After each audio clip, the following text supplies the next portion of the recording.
नौजवान नस्ल अगर ये चीज़ देखेंगी तो मजलिस के प्रति उनकी मोहब्बत बढ़ेगी, मजलिस की काम जो है वो सराहेंगे। तो ये चीज़ों को रोकने के लिए मुखालिफिन मजलिस ने एक जाल बिछाया था कि दारुसलाम में कुछ नहीं होता, दारुसलाम में गए तो इज्जत नहीं मिलती, इंपॉर्टेंस नहीं मिलती, समथिंग ऐसा बताए थे। और मजलिस क्या करी, अगर हकीकी काम मजलिस का देखना है, दारुसलाम हो, मजलिस क्या कर रही, मजलिस क्या करती, मजलिस क्या कर सकती और लोगों की कितनी मदद होती वहाँ मालूम होता। अब उन्होंने कल की वीडियो में, कल देखा मैं कुछ लाइव वीडियो में, उस्मानिया हॉस्पिटल में जा रहे हैं तो पेशेंट को ले लेके कोई रोक दिया, तो उन्होंने बोले अरे पुराने लोगों को रखो, आरो कोई पहचाने जैसा। तो अमजद साहब को वहाँ पे लोग नहीं पहचान रहे।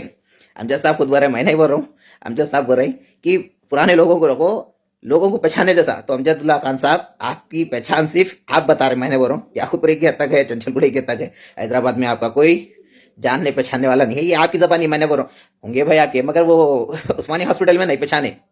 तो कुछ सवाल हैं, ये सवाल आप पूछो, सोशल मीडिया पे एलिगेशंस लग रहे हैं आपके ऊपर, उसके जवाब दीजिए। ये जहां पर भी आ रही है सवाल करिए।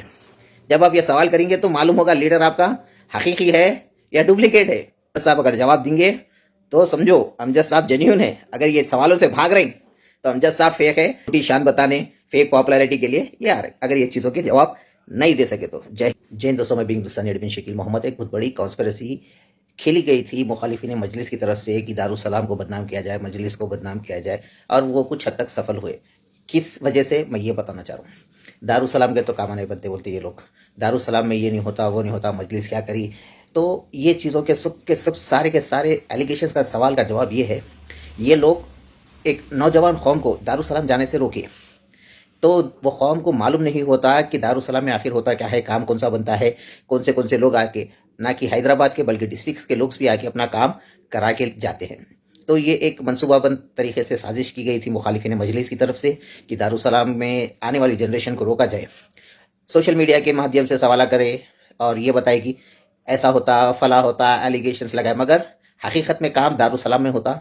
लोगों के जितने भी मसले मसाइल है पूरे वहाँ पे आते हैं। अब ये सब लोग अपने अपने दरबार लगाए, कोई समथिंग अपना फाउंडेशन वो ये लगा के करके अब अपनी वाहवाही कर लेते।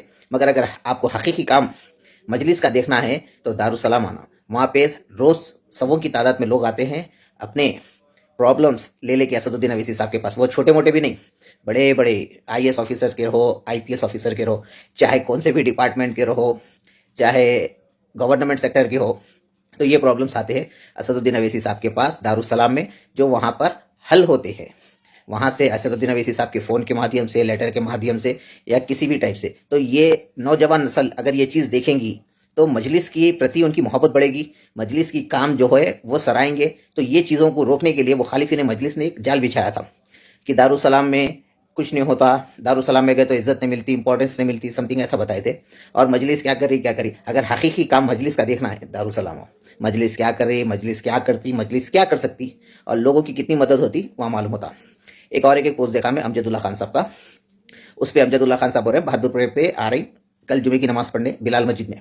तो वहाँ की आवाम से मेरी एक गुजारिश है, अब अमजद साहब आइए, जहाँ जा रहे हैं दौरे करिए, कोई मसला नहीं है, मगर जो जहाँ पर भी जा रही हो तो वहाँ की आवाम ये सवाल पूछना, फर्स्ट वो 12 लाख का हिस्सा क्या है, दूसरा ये जो 70 लाख का काम कर रहा है वो रही, ये आपकी हिदायत पे हुआ क्या, और आपके ऊपर इतने एलिगेशंस लग रहे हैं प्रजा दरबार के ऊपर, तो उसका क्या है, उसका सोल्यूशन क्या है, ये जो एलिगेशंस लगा रहे फेक है या सही है, ये सवाल करना। जहाँ भी अमजद साहब जा रहे, कोई ना कोई अगर वहाँ पर है, कोई अपने आप को मजबूत समझता है या अपने अंदर जज्बा रखता है, बात करने का सलाहियत रखता है, या मीडिया वाले हो या कोई भी हो, ये सवाल आप पूछिए।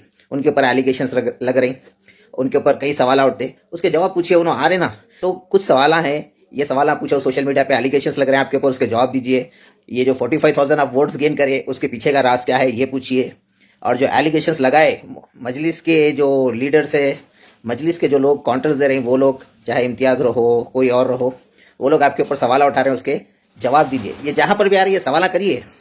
जब आप ये सवाल करेंगे तो मालूम होगा लीडर आपका हकीकी है या डुप्लीकेट है।